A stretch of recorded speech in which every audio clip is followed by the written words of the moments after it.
You know, when we think about modern air defense, we usually picture these super high-tech missiles knocking rockets out of the sky. But the whole conflict between Iran and Israel, it's showing us a completely different kind of war. This one isn't just fought with firepower, it's being fought on spreadsheets. So let's dive into this wild economic battlefield in the sky. Okay, just look at these numbers. On one side, you've got an Iranian Shahed drone. It costs about 20,000 bucks, roughly the price of a decent new car. On the other side, you have the defensive missile designed to shoot it down. We're talking $3 million, or even more. And this huge gap isn't a mistake. It is the strategy. It's all about economic warfare. So how exactly do you weaponize that cost difference? Well, Iran is running what we can call the paper plane playbook. Because really, that's what it boils down to. Using simple, cheap things, but in absolutely overwhelming numbers. Look, the main goal here isn't even for every drone to hit its target. Not at all. The real objective is to force the defender to launch their multi-million-dollar missiles over and over and over again. You do that until their stockpiles run low and their defense budget is just shattered. It's a war of attrition, played one incredibly expensive interception at a time. And it's not just one type of drone either. The Iranians use a mix. They have things like the Shahed 136, a long-range hitter that can go up to 2,500 kilometers. But they pair it with the smaller Shahed 131. Think of the 131s as the swarm multipliers. They launch a ton of these to basically confuse and overwhelm the defense systems, hoping to punch a hole for the bigger, more powerful weapons coming in behind them. The playbook is pretty simple, really. First, you launch a massive wave of these cheap drones just to light up every single radar screen in the country. Second, all that chaos completely overwhelms the human operators who now have to make impossible split-second choices about which targets are real threats. And finally, every time they decide to fire, it drains another one of their precious, expensive interceptors from a very limited supply. All right, let's flip over to the other side of this game. Because facing the swarm is, seriously, one of the most advanced air defense networks ever put together. But, as we're seeing, that very sophistication creates a massive dilemma. This isn't just one system. You gotta think of it as a shield made of many interlocking layers. Each one is built to take on a different kind of threat at a different altitude. It really is an incredible piece of technology. So at the very bottom layer, you've got the famous Iron Dome. This is your local guardian, designed to protect cities from things like short-range rockets and small drones. What's genius about it is that it calculates the trajectory and only fires if the rocket is actually going to hit a populated area. That way, it saves its expensive interceptors. Move a layer up, and you get to David's sling. This is the mid-range protector. It's designed to take down bigger, faster, and smarter threats. We're talking cruise missiles, even enemy jets, from up to 200 kilometers away. And then, at the very top, you have the Arrow system. This is the big one. It's designed to hit long-range ballistic missiles while they're still up in space, high above the atmosphere. This is crucial because it ensures that if a missile has a non-conventional warhead, it's destroyed safely, far, far away from anyone on the ground. And this quote just hits the nail on the head. It perfectly sums up the problem. Some analysts estimate that for every single dollar Iran spends on an attack drone, the defender has to spend up to $28 to shoot it down. Think about that. You can shoot down 99% of everything coming at you and still be losing the economic war. That is just not sustainable. Okay, so if the basic math of missiles versus drones is a losing game, you can't just keep playing it. You need a new strategy.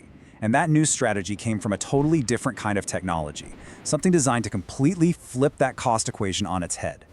So that's the billion-dollar question, right? If your enemy is throwing paper planes at you, you can't keep firing golden bullets to take them down. You're gonna go broke. You need something else entirely. $3. That's it. That's what they estimate a single shot costs from Israel's new Iron Beam laser system. Seriously, it's not a typo. We're going from millions of dollars per shot to just a few bucks worth of electricity. This is a total, absolute game changer. So what is this thing? The Iron Beam is a high-energy laser. Instead of firing a missile, it shoots a powerful, focused beam of light. This beam hits the target and superheats it in seconds, basically cooking it from the outside. The drone's wings might fail, its electronics get fried, or its warhead just detonates early. It's designed to work with the Iron Dome, taking out all the cheap, high-volume threats and saving those expensive missiles for the really tough targets.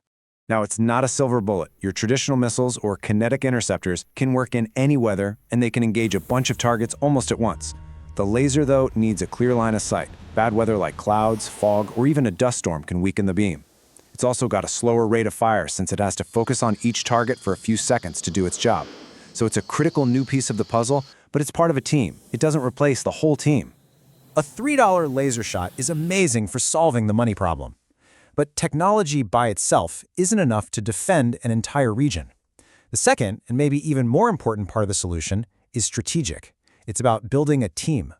And that team is called the Middle East Air Defense Alliance, or MEAD. It's a US-led initiative that basically links the radars and weapons of Israel and several Arab nations into a single unified network. And you have to understand, just getting these countries to work together like this is a massive strategic shift.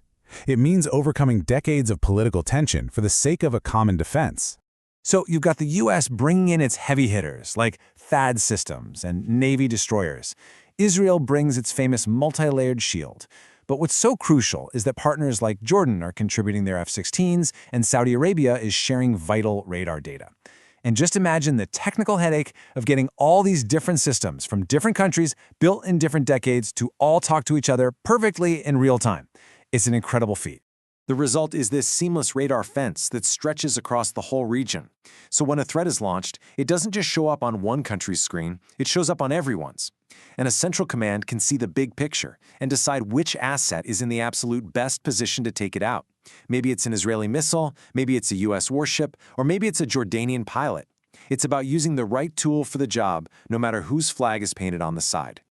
So when you put it all together, this revolutionary low-cost tech and this unprecedented strategic teamwork, what you get is a fundamental change, a true paradigm shift in how air defense even works. The evolution is crystal clear. In the past, it was all about building a shield out of bigger, more expensive missiles. Right now, the challenge is dealing with the economic nightmare of these cheap drone swarms. But the future?